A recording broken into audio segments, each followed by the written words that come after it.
Welcome again students. Today we will start first chapter of +1 physics that is physical world. Physical world करने जा रहे हैं हम लोग, परंतु इससे पहले जो हमने कल क्वेश्चन इंटीग्रेशंस के किए थे उसमें से कुछ क्वेश्चन जो है मैक्सिमम स्टूडेंट्स ने गलत किए हुए हैं, उनके ऊपर थोड़ा सा हम डिस्कस कर लेते हैं।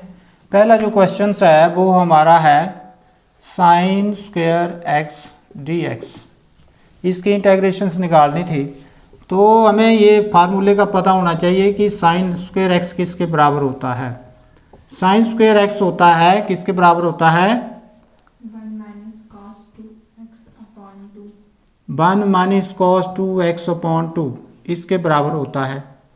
और दूसरा कॉस स्क्वायर एक्स किसके बराबर होता है 1 + cos 2x/2। 2। और हमें यह भी पता होना चाहिए कि integration of sine x D x की इंटीग्रेशन क्या होती है -cos x + constant। कांस्टेंट। और integration of cos x D x की इंटीग्रेशन क्या होती है sin x + constant। ये। तो ये चीज़ें हमें पता होनी चाहिए। तो आप देखो साइन स्क्वायर, ये क्वेश्चन जो भी था तो साइन स्क्वायर एक्स का हम फार्मूला लिखेंगे। यहाँ पे हमारे पास जो फार्मूला है that is 1 minus cos 2x/2, ये फार्मूला है dx, ये फार्मूला हुआ। अब इसको अलग करेंगे, जैसे अब 1/2 के साथ पहले गुणा हुआ dx तो बना dx/2, उसके बाद minus integration of cos 2x/2 dx, इसके साथ गुणा हुआ तो ये बना। अब देखो dx/2, तो ये dx की इंटीग्रेशन होती है x/2 और माइनस 2 बाहर 1/2 बाहर आ गया, अंदर आ। अब देखो cos की इंटीग्रेशन, cos 2x की इंटीग्रेशन क्या होती है साइन x। और अगर साइन nx की करनी, अगर हमने cos nx की इंटीग्रेशंस करनी होती तो हमारे पास साइन nx/n आना था प्लस कांस्टेंट। तो वैसे यहाँ पे cos 2x 2 तो बाहर आ गया है, ये बाहर निकाल लिया। अब cos 2x की इंटीग्रेशन कर रहे हैं तो साइन nx, n क्या है 2x/n, n फिर क्या है 2 प्लस कांस्टेंट। तो what is that is x/2 minus sine 2x/4 plus constant. तो ये इंटीग्रेशन आई किसकी साइन स्क्वायर एक्स की। अब हम इंटीग्रेशन करने जा रहे हैं किसकी कॉस स्क्वायर एक्स की। तो कॉस स्क्वायर एक्स की इंटीग्रेशंस जो भी नेक्स्ट क्वेश्चन है, question number 2, cos square x की इंटीग्रेशंस कर रहे हैं dx। तो कॉस स्क्वायर का फार्मूला जो है, कॉस स्क्वायर एक्स का फार्मूला है 1 + cos 2x/2 dx, ये फार्मूला है।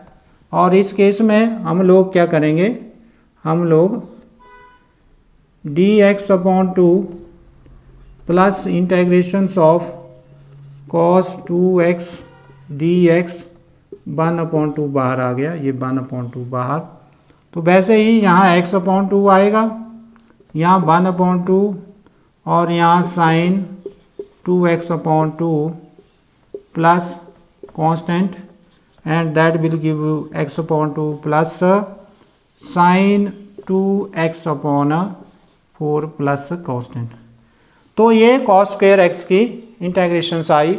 तो इस ढंग से ये हमें दो जो हमारे न्यूमेरिकल्स थे जो काल हमारे रह गए थे, इसको हमने अभी कर लिया है। अब हम नेक्स्ट करने जा रहे हैं।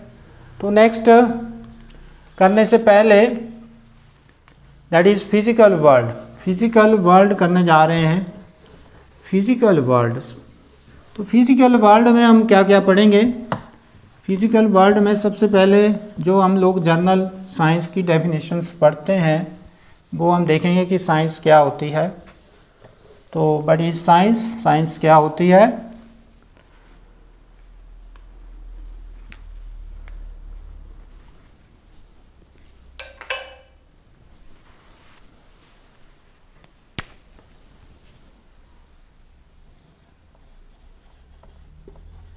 साइंस। साइंस क्या है? साइंस जो वर्ड है वो ड्राइव किया गया है लैटिन वर्ड से है।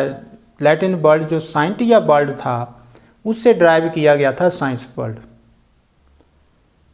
लैटिन वर्ड साइंटिया से साइंस वर्ड ड्राइव किया गया और लैटिन वर्ड साइंटिया का मतलब होता है टू नो या नॉलेज। टू नो मतलब नॉलेज। तो टू नो, साइंस का मतलब हुआ टू नो। अब किसके बारे में जानना है? नेचर और नेचुरल फिनोमेना के बारे में। अब साइंस सिस्टमेटिक है, वर्ड सिस्टम में आता है साइंस, कि आप साइंस में लैटिन वर्ड साइंटिया का जो मतलब हुआ वो हुआ टू नो। अब टू नो जो है वो नॉलेज। अब नॉलेज को कैसे गेन करेंगे? सिस्टमेटिकली। कैसे गेन करेंगे? सिस्टमेटिकली। तो साइंस क्या हुआ? The systematic attempts. Systematic attempts प्रयास किए गए टू नो, किसके बारे में? जानने के बारे में। जो नेचर है, जो हमारे तरफ नेचर है, जो कुदरत है उसके बारे में, और इसके ऊपर जो नेचुरल फिनोमिना हो रहे हैं उनको स्टडी करना ही या उनको नॉलेज गेन करना ही हमारा क्या मतलब है? साइंस। तो science is the systematic attempts to know about the nature and natural phenomena. Understand? तो साइंस क्या हुआ? The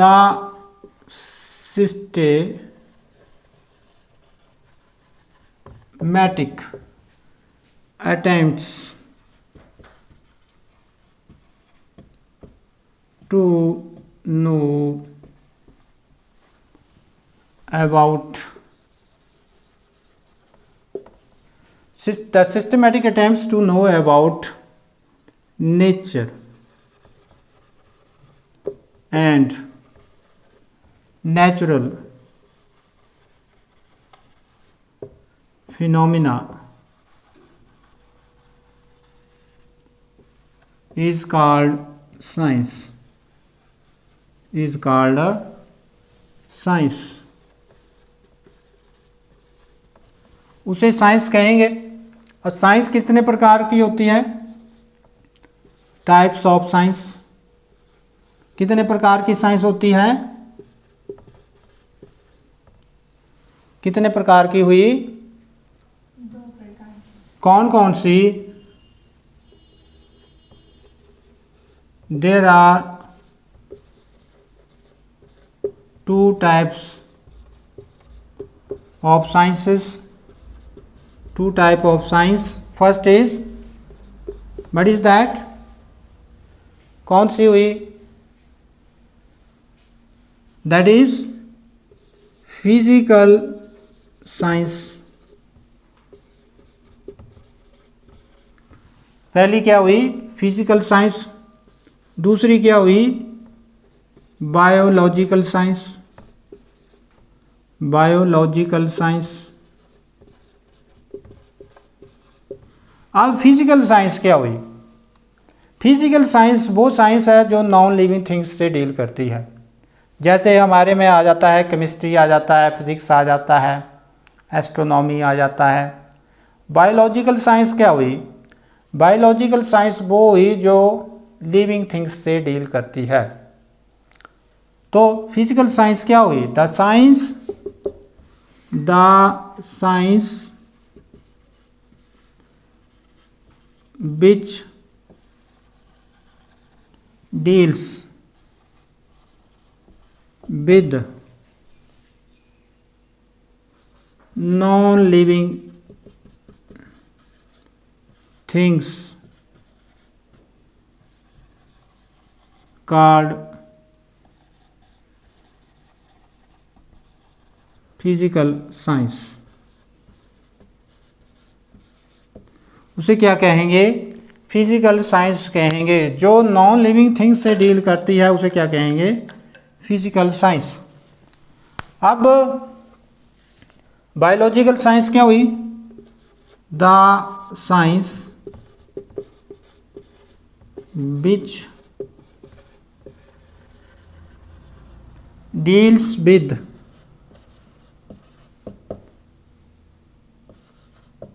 living things called biological science, called biological science। अब बायोलॉजिकल साइंस वो ही जो लिविंग थिंग्स से डील करती है। अब देखो इसमें जो एग्जाम्पल हुए, इसमें हुए जैसे आपकी फिज़िक्स है, हमारी केमिस्ट्री है, और बहुत सारी एस्ट्रोनॉमी है,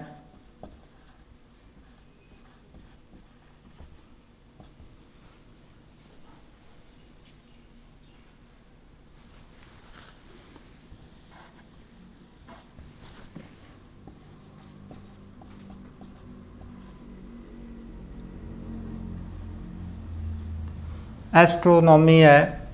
तो इस ढंग से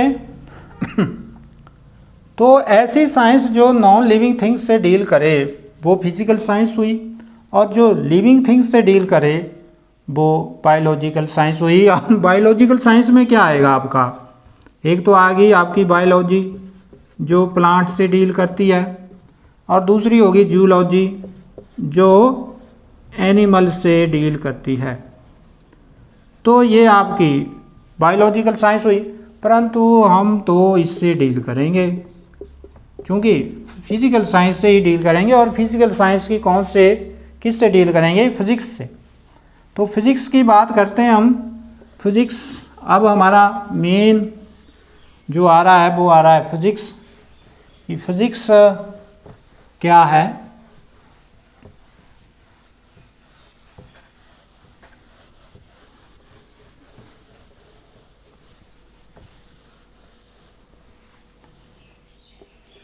वर्ल्ड इज फिजिक्स। फिजिक्स क्या है, तो फिजिक्स साइंस की ब्रांच है जो कि नेचुरल और नेचुरल फिजिकल फिनोमेना से, जो नेचर और नेचुरल फिजिकल फिनोमेना से स्टडी डील्स करती है। क्या करती है, डील्स करती है। डील्स का मतलब स्टडी करती है। The study of the nature and natural physical phenomena is called physics. तो इसमें हम कैसे बोल सकते हैं कि the branch of science which deals with the study of the nature and natural physical phenomena, जो हमारे फिजिकल फिनोमेना हो रहे हैं उनसे जो डील करती है, दैट इज फिजिक्स। अंडरस्टैंड। तो लिखेंगे the branch of physical science, और इसको थोड़ा अलग कर देते हैं, the branch of physical science which deals with the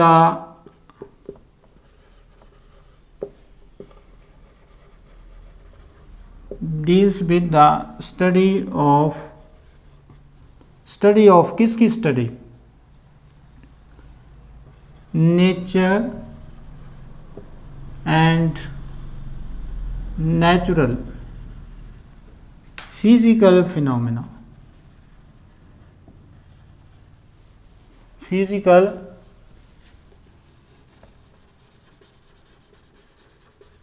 phenomena is called physics. अब टाइप्स ऑफ फिजिक्स बहुत सारी हैं, आगे आगे पढ़ेंगे, इसको हम ज़्यादा एक्सप्लेन नहीं करेंगे। तो टाइप्स ऑफ फिजिक्स में भी बहुत सारी हैं, जो मैकेनिक्स है, इलेक्ट्रोडायनामिक्स है, तो ज़्यादा इसमें हम ज़्यादा नहीं जाएंगे। अब हम नेक्स्ट करते हैं scope of physics. Scope of physics,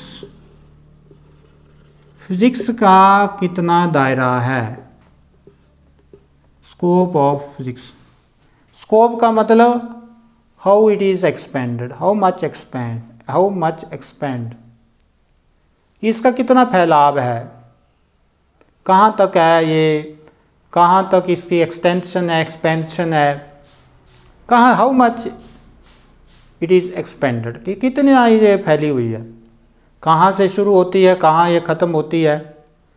तो अगर हम इस ये जो फिज़िक्स है ये स्मॉलेस्ट से स्मॉलेस्ट पार्टिकल से भी डील करती है और लार्जेस्ट से लार्जेस्ट पार्टिकल से भी डील करती है। अगर हम स्मॉलेस्ट पार्टिकल की बात करें जिसका साइज दैट इज न्यूक्लियस, वो क्या है, न्यूक्लियस, और उसका साइज जो है दैट इज 10⁻⁻15 मीटर, अंडरस्टैंड। और अलग अलग किताबों में कई जगह जो है ये 10⁻10 मीटर भी लिखा है, तो आपने कंफ्यूज नहीं होना है, अलग अलग किताबों में अलग है परंतु एक्चुअल में ये है। अब ऐसे ही साइज ऑफ यूनिवर्स का साइज जो है 10⁻27 मीटर है। और अगर हम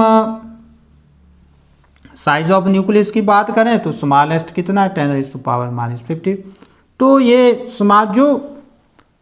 जो सबसे स्मॉलेस्ट पार्टिकल होते हैं जो हमें अपनी नेक्ड आई से, खुली आंख से नहीं देख सकते, उनको कहते हैं माइक्रोस्कोपिक पार्टिकल। जो खुली आंख से देखे जा सकते हैं उन्हें कहते हैं मैक्रोस्कोपिक पार्टिकल। अब ये न्यूक्लियस साइज जो है that is the microscopic particle. क्या है ये, माइक्रोस्कोपिक पार्टिकल है। तो इसका मतलब इसकी रेंज जो है माइक्रोस्कोपिक रेंज टू मैक्रोस्कोपिक, अब ये बहुत बड़े पार्टिकल है। तो it deals with the microscopic particles like nucleus whose size is 10⁻⁻15 meter to the macroscopic world या macroscopic universe whose size is 10⁻27 metre. तो अगर साइज की भी बात की जाए तो इसने छोटे से छोटा पार्टिकल है उससे भी ये इन्वेस्टिगेट कर रही है, उसको भी स्टडी कर रही है। और बड़े से बड़े जो यूनिवर्स है, जो सारा ब्रह्मांड है जिसमें कि हमारे सारे प्लैनेट्स, एस्टेरॉइड्स, ठीक है, कॉमेट्स, गैलेक्सीज, सब कुछ आता है, वो यूनिवर्स है, सन है। तो ये यूनिवर्स से भी डील करती है और स्मॉलेस्ट पार्टिकल जो है न्यूक्लियस साइज उसका जो 10⁻⁻15 मीटर से भी डील करती है। अब देखो ये तो साइज की बात हुई, अब देखो हम मास की बात करते हैं। मास, तो स्मॉलेस्ट मास जो है द मास ऑफ इलेक्ट्रॉन, सबसे छोटे पार्टिकल का जो मास निकाला गया है वो मास ऑफ इलेक्ट्रॉन निकाला गया है। और मास ऑफ इलेक्ट्रॉन जो है दैट इज 9.18 इंटू 10⁻31 kg होता है, अंडरस्टैंड। तो ये मास ऑफ इलेक्ट्रॉन। अब देखो मास ऑफ यूनिवर्स से भी ये डील करती है। तो मास ऑफ यूनिवर्स जो है that is 10⁻55 kilogram, understand.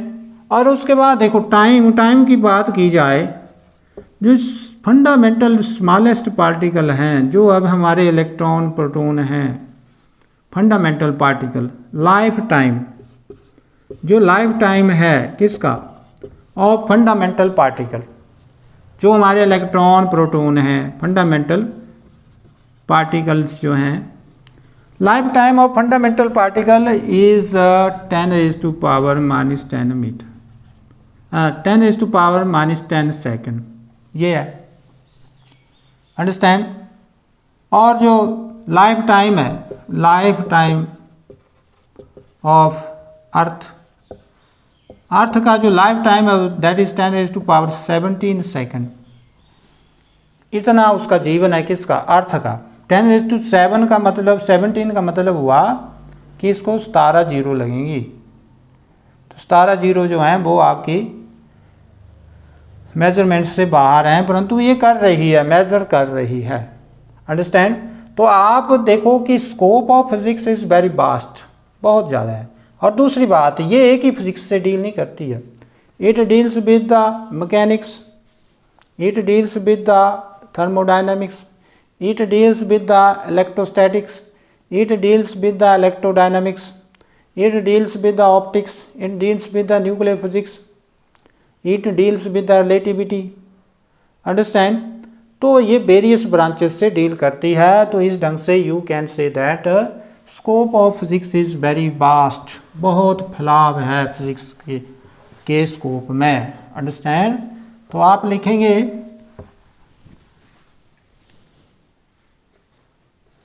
Scope of physics. Examination point of view से हम बोल रहे हैं कि अगर क्वेश्चन आ जाता है कि what is the scope of physics, then you will write it as scope of physics is very vast. It deals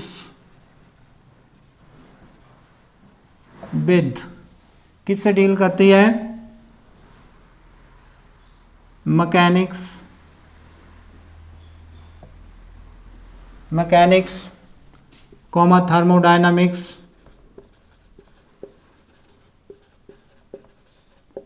thermodynamics,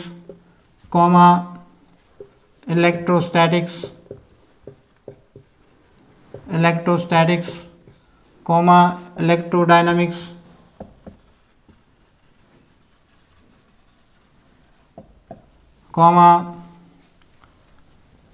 optics,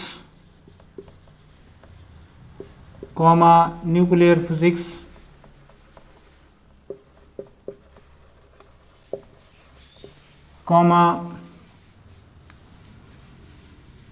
relativity,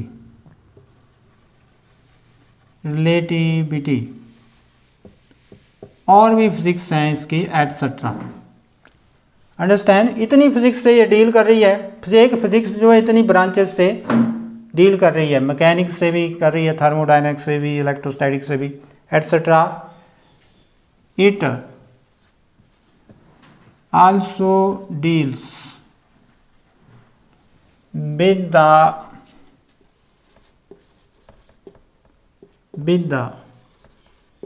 आप देखो smallest particle.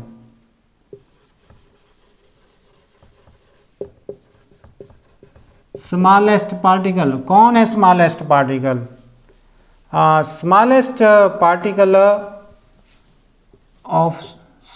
Particle of size 10⁻⁻15 metre, या लिख सकते हैं स्मॉलेस्ट साइज, या smallest size like size of nucleus,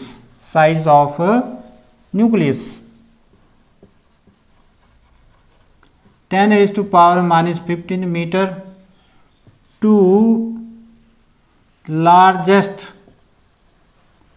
size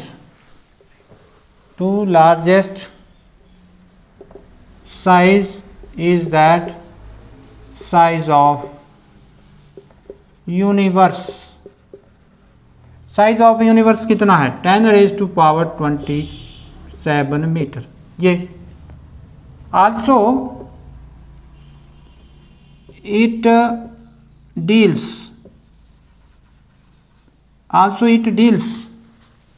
with the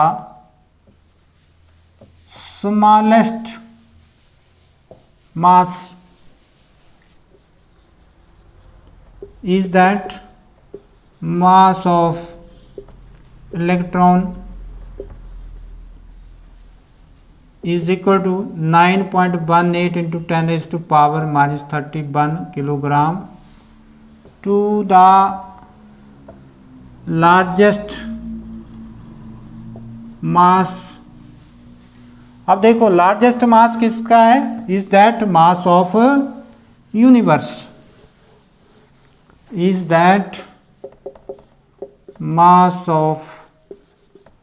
universe, is equal to कितना है? 10⁻55 kilogram. And also deals with the smallest lifetime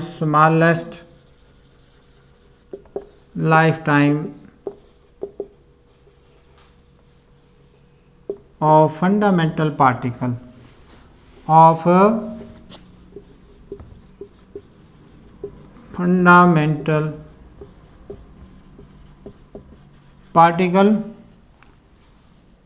is that 10 raised to power minus 10 second to the lifetime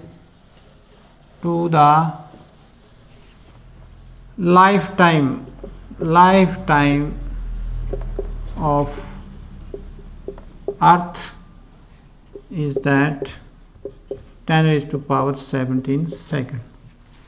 In this way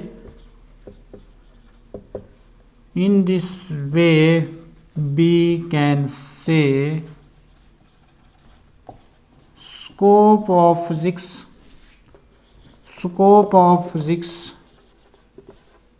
is very vast. तो इस ढंग से हम कह सकते हैं कि जो स्कोप है किसका, फिजिक्स का, दैट इज वेरी वास्ट। तो इस ढंग से ये आपने लिखना है और लिखने से पहले याद करके लिखना है आपने इसको। ये आपका एग्जामिनेशन पॉइंट ऑफ व्यू से भी इम्पोर्टेंट क्वेश्चन है। जितना भी आज का लेक्चर है दैट इज़ वेरी इंपॉर्टेंट। तो इस क्वेश्चन को आपने तैयार कर लेना है।